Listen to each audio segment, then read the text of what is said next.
Buenas noches, bendiciones para cada uno. Muchísimas gracias por conectarse. Hoy queremos compartir un pequeño estudio acerca de el contrapoder de la amargura. ¿Por qué le llamamos el contrapoder de la amargura? Por una situación muy simple. La amargura contrarresta o es un freno o es un estorbo al poder del Espíritu Santo en nuestras vidas. La amargura echa raíces en nuestro corazón. La palabra en Hebreos capítulo 12, versículo 15, nos advierte que no dejemos que ninguna raíz de amargura se establezca en nuestro corazón, porque va a impedir que alcancemos la gracia de Dios y además va a contaminar a otros. Es decir, que la amargura nos enferma, la amargura nos ata. Aparte de ello, la amargura nos impide alcanzar la gracia de Dios, y la gracia de Dios es la razón fundamental por la cual las bendiciones de Dios vienen a nuestras vidas, son gratuitas, son regalo. Por el otro lado, nos va a llevar a contaminar a otros, porque de la abundancia del corazón habla la boca, y entonces vamos a contaminar a otros con nuestra amargura y les vamos a impedir a ellos el alcanzar también la gracia de Dios. Y normalmente a los que primero vamos a contaminar es a las personas que más queremos, a las personas que están a nuestro alrededor, a nuestra familia.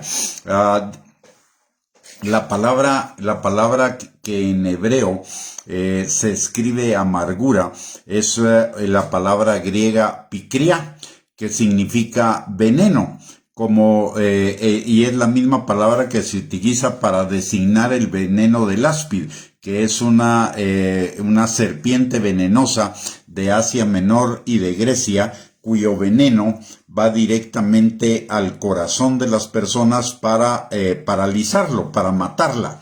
Igualmente, la amargura es un veneno que se establece en nuestro corazón y lo inmoviliza, lo paraliza, para evitarnos avanzar en los caminos y las bendiciones de Dios. Nos inutiliza.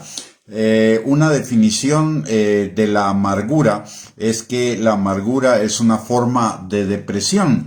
En la depresión la persona se enfoca negativamente en el mundo exterior, es decir, es una persona negativa, es una persona sin optimismo, es una persona que no puede ver lo bueno de las cosas, lo bueno de la vida. Es una persona que pasa pensando que ha sido tratada injustamente por los demás, por la vida, etcétera.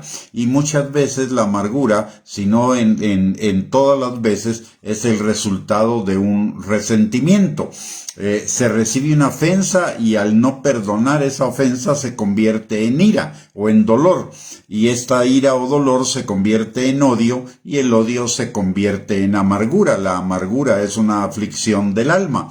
Como resultado de la amargura, nadie puede ser feliz o tener paz en su corazón si hay amargura. Nadie puede tener gozo, paz, paciencia, amor, benignidad, el fruto del Espíritu. Nadie puede disfrutar de la vida, tener plenitud de vida, tener vida abundante, prosperar en todas las cosas si está llena de amargura en su corazón. La amargura procede de un modo de pensar e interpretar las situaciones. Recordemos lo que dice Proverbios capítulo 4, versículo 23. Conforme el hombre piensa en su corazón, así va a vivir. Y la amargura procede de esa forma de pensamiento que piensa todo lo negativo, y eso se establece en su corazón, no viéndolo de acuerdo a como Dios dice, sino a sus propios criterios, que su fin es muerte, como nos enseña Proverbios 16:25. Mire, de acuerdo a lo que dice la palabra de Dios, para los hijos de Dios todas las cosas obran para bien de los que le amamos. Entonces, la amargura implica que estamos viendo las cosas, que estamos pensando las cosas que son para nuestro bien, las estamos pensando para nuestro mal, de tal manera que las cosas al final de cuentas en el mundo, lo que sucede a nuestro alrededor es absolutamente neutral. Usted y yo decidimos qué es lo que vamos a pensar de ellas. ¿Vamos a pensar conforme a Dios que son para nuestro bien, o vamos a pensar conforme a lo que quiere que pensemos, a lo que el diablo quiere que pensemos, y lo pensemos para nuestro mal, para nuestra amargura?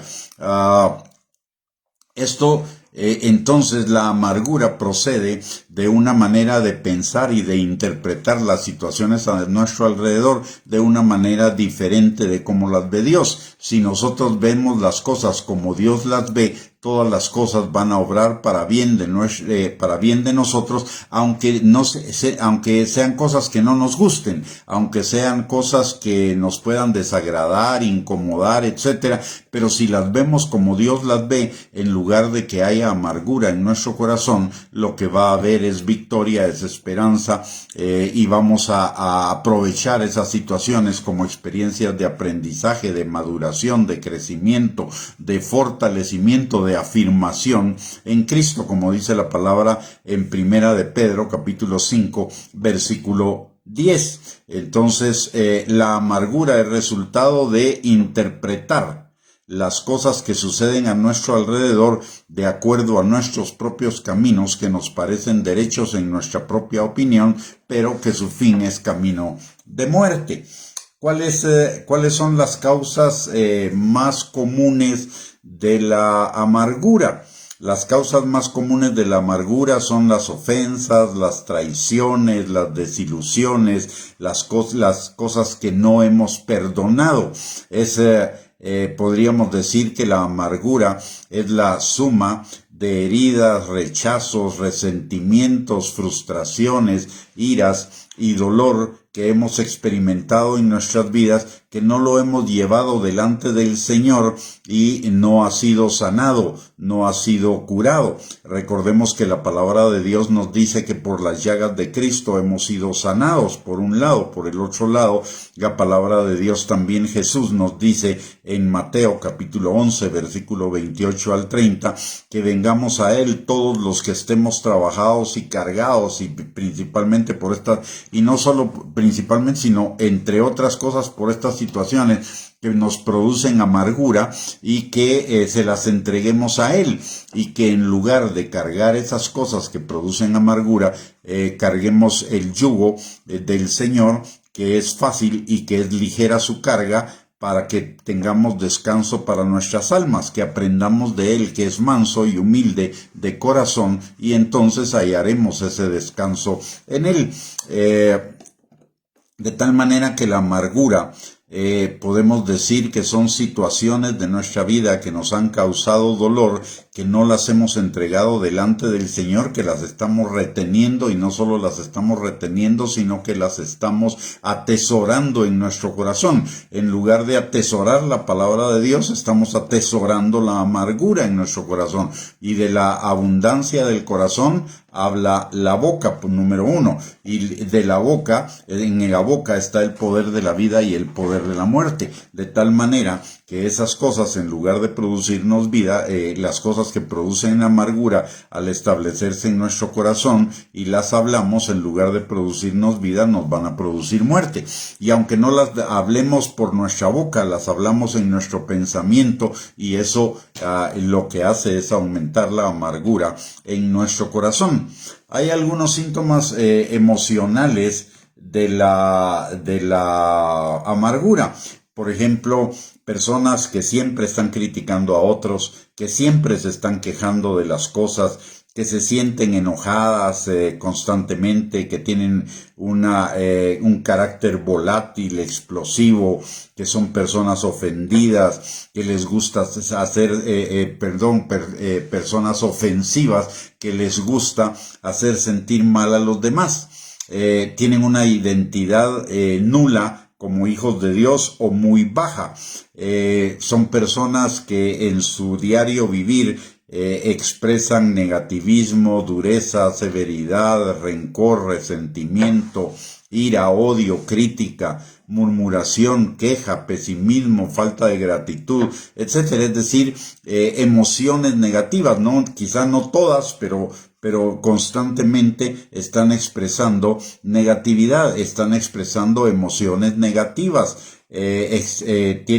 Son personas inseguras que manejan mucha ansiedad, mucha preocupación, mucho temor y también depresión. Algunos de los síntomas vemos que la amargura contamina la parte emocional, pero también contamina la parte física. Hay una persona que tiene amargura, una persona que vive constantemente en negatividad, que es explosiva, volátil, iracunda, etcétera, va a manifestar síntomas como estrés, presión alta, desórdenes estomacales, problemas intestinales, insomnio, enfermedades cardíacas. Aparte de ello, va a experimentar síntomas espirituales también, va a perder la visión de Dios para su vida, va a perder el propósito de Dios para su vida, va a perder la fe, va a ser puede manifestar verbalmente fe, pero en el fondo de su corazón es una fe mental, pero no es una fe vivida, no es una fe que se traduzca en un estilo de vida conforme a lo que Dios quiere de nosotros, sino está manifestando un estilo de vida tal como el diablo quiere de nosotros.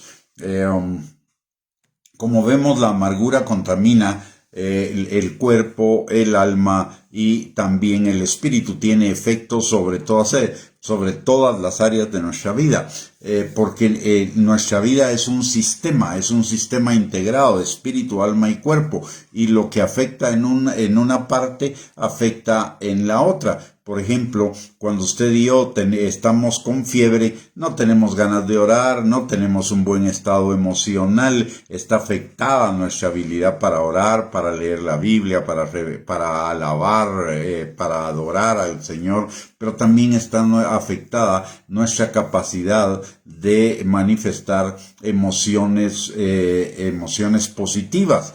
Estamos decaídos, desanimados, etcétera, etcétera, porque una cosa que sucede en el alma, en el cuerpo o en el espíritu automáticamente afecta las otras dos, y esto nos lo enseña el salmista en el Salmo 32 y en el Salmo 38. En ambos, por ejemplo, en el Salmo 32 dice que mientras él no confesó su pecado, la mano de Dios se agravó sobre él. Su verdor se convirtió, sus huesos se secaron y su verdor se convirtió en sequedad. Si vemos un problema espiritual como el pecado afectó el que sus huesos se secaran, es enfermedad física, y afectó que también su parte emocional, porque dice la palabra que su verdor se tradujo en sequedad.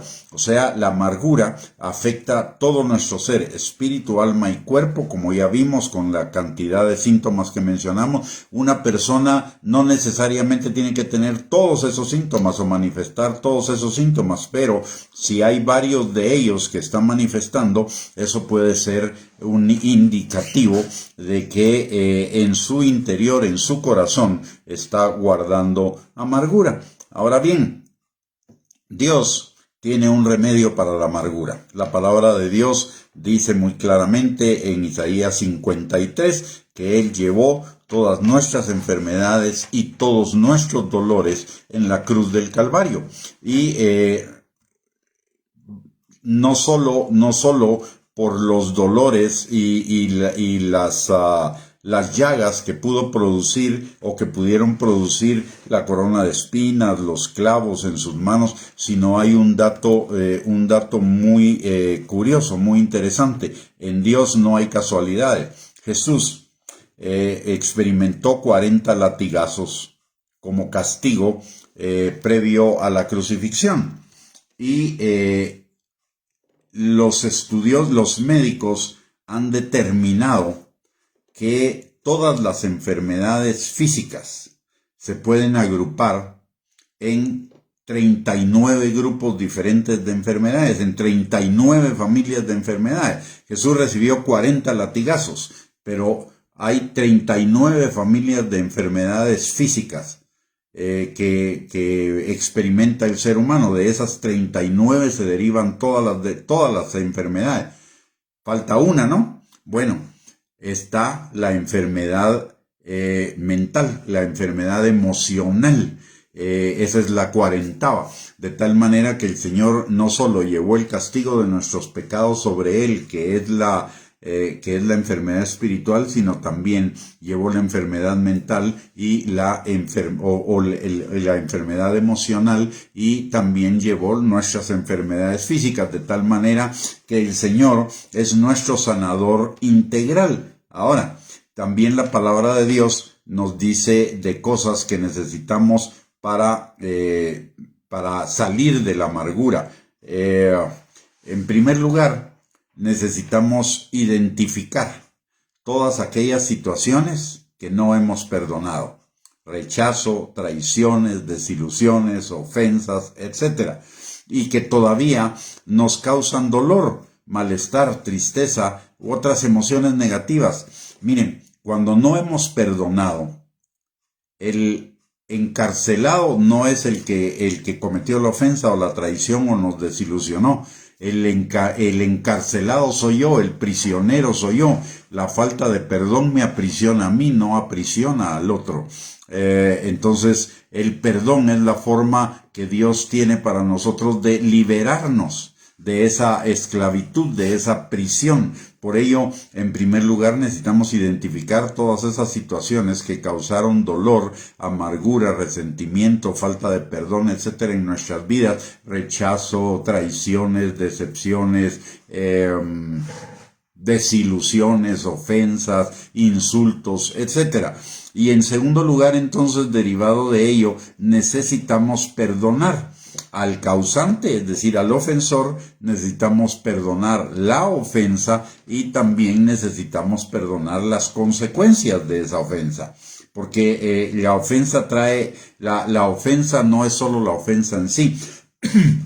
La ofensa tiene aparejado a un ofensor, pero también tiene aparejadas consecuencias que nos dañaron. Entonces necesitamos perdonar las tres cosas, al ofensor, la ofensa, y necesitamos perdonar también las consecuencias de lo que nos hicieron.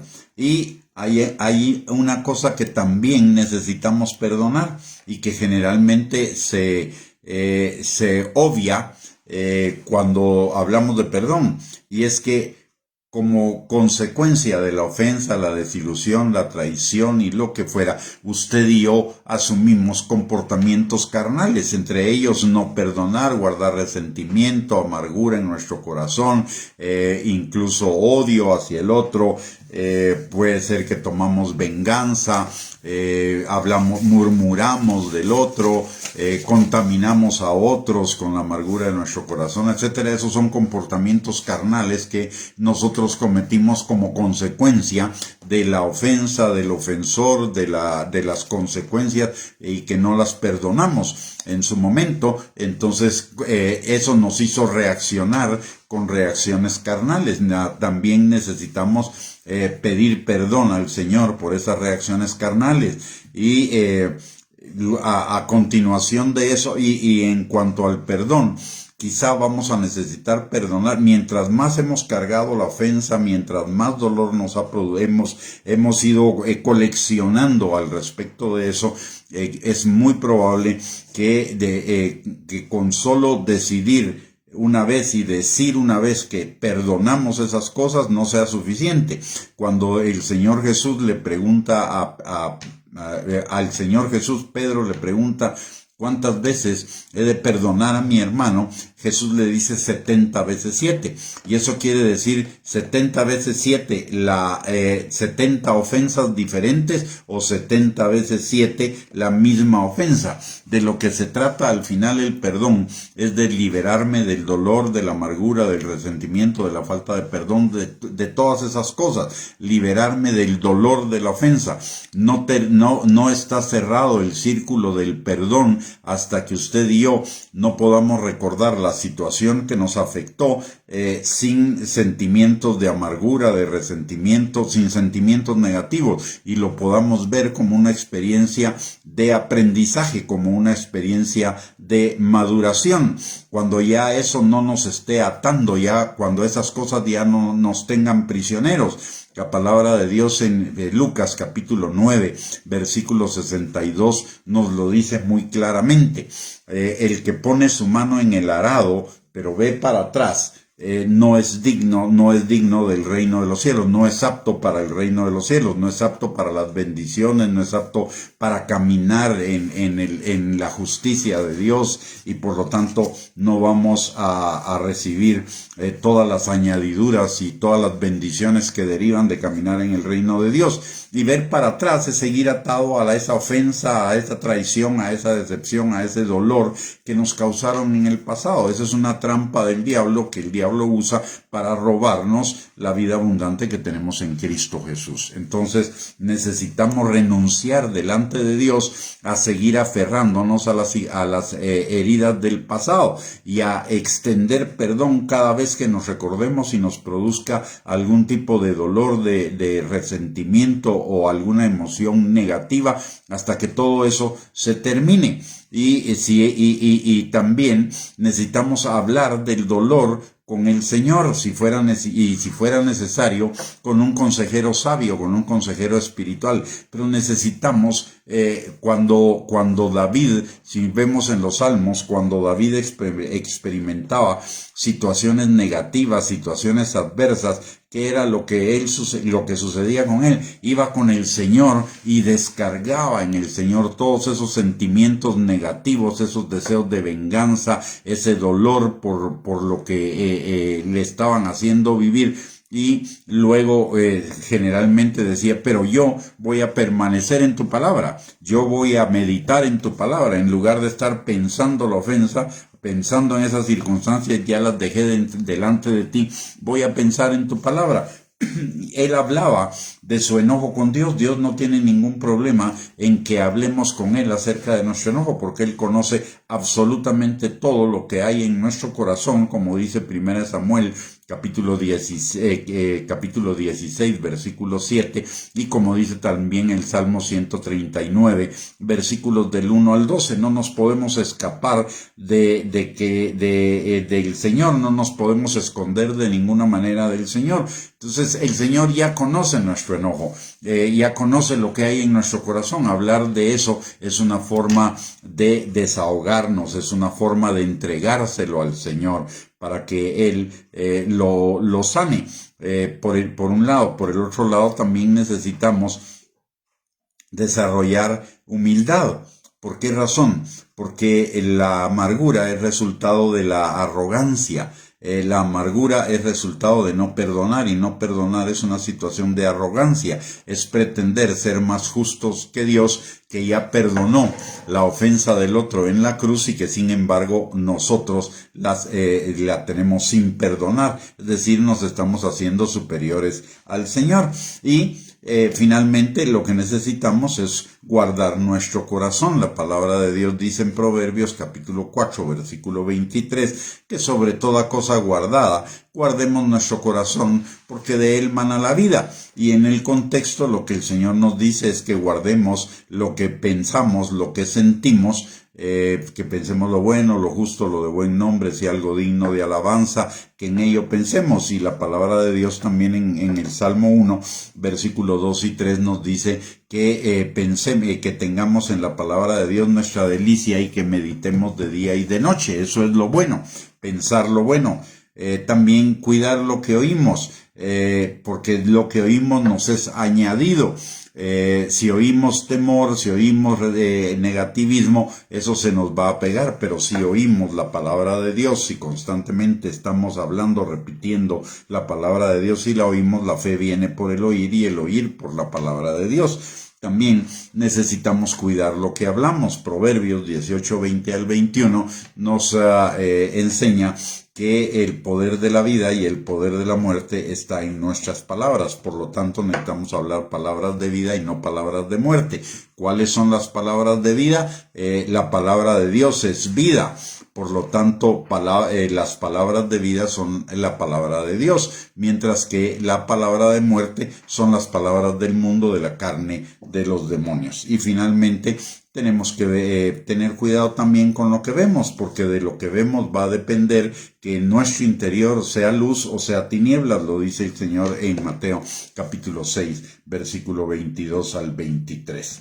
Muy bien, con esto hemos llegado al final de este pequeño estudio acerca de la amargura. Espero que haya sido de bendición para sus vidas, pero por sobre todo, espero que lo ponga por obra y si hay amargura en su corazón, si hay todavía algún dolor, algún resentimiento, alguna ofensa, alguna traición, alguna decepción que no haya sido todavía sanada, que sea sanada y que su corazón sea guardado en el Señor y esté lleno de vida, que no seamos solamente oidores de la palabra, sino hacedores de la palabra. Con esto no me queda más que desearle que tenga una linda noche, una noche llena de bendiciones, y si Dios lo permite, el día de mañana nos volvemos a encontrar en otra pequeña cápsula, en otra enseñanza pequeña de la palabra de Dios, para que podamos meditar en ella y para que seamos edificados, exhortados y alentados en la palabra de Dios. Bendiciones, un abrazo para todos y que tengan una feliz y bendecida noche, y gracias por conectarse a esta enseñanza, a este video. Bendiciones y un abrazo para cada uno.